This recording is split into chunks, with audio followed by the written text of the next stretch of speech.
মানে তন্ত্রে এতটাই পাওয়ার যার ফলে কি মানুষ তন্ত্রকে এক পাওয়ার টুলস বা একটু অলৌকিক শক্তির রূপে ভাবতে ভালোবাসে।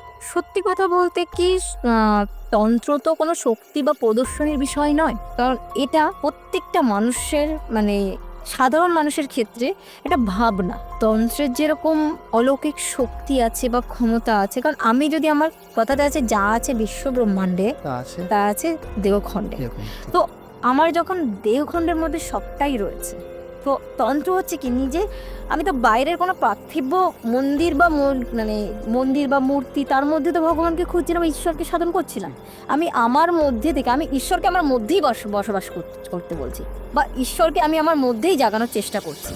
তাহলে আমার তার জন্য তো আদার্স বাইরে কোথাও যাওয়ার প্রয়োজন হচ্ছে না। তো আমি যখন আমার মধ্যে দেবতাকে বাস করাচ্ছি বা তাকে জাগ্রত করার চেষ্টা করছি, তো আমার যে কুলকুণ্ডলী আছে সেটাও জাগতে শুরু করছে। তো তার নির্দিষ্ট কিছু প্রসেস আছে বা পদ্ধতি আছে। এক একটি কুলকুণ্ডলী যখন জাগতে শুরু করে মানুষের মধ্যে একটা অলৌকিক পাওয়ার অটোমেটিকলি জন্মাতে শুরু করে। তো সবার পক্ষে এটাকে অ্যাচিভ করা সম্ভব নয় বা কন্ট্রোল করা সম্ভব নয়। তো এই কুলকুণ্ডলী জাগার ফলে অনেকের অনেক বিপদ বা বিপদের সম্মুখীনও হতে হয়।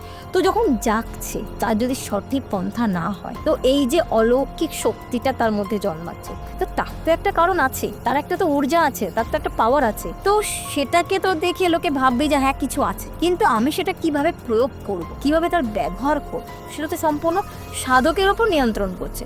এবার যদি সাধক কোনো কারণে লোভী হয়ে যায়, সাধক যদি ভাবে না আমি যখন একটুখানি করতে পারি, তাহলে কি তার হচ্ছে মহা চৈতন্যের দিকে তার এগোনো হলো না, সে লোভে পড়ে গেছে। সে তো লোভে পড়ে গেল, সে তো মুখে, তাহলে সে কেমন সাধু? তো যে কারণে কি হয়, যখন তার মধ্যে সেই পাওয়ারটা আসছে, তো সেটাকে অলৌকিকভাবে সে ইউজ করতেই পারে।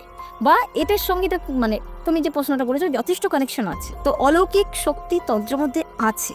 তো মানুষের ভাবনাটা ভুল নয়, কিন্তু ভাবনাটাকে বাস্তবায়িত করার চেষ্টাটা ভুল। তুমি যদি একান্তই জানতে হয়, তোমাকে সঠিক নিয়মের মধ্যে থেকে গিয়ে জানতে হবে, কারোর মাধ্যম থেকে জানতে যেও না।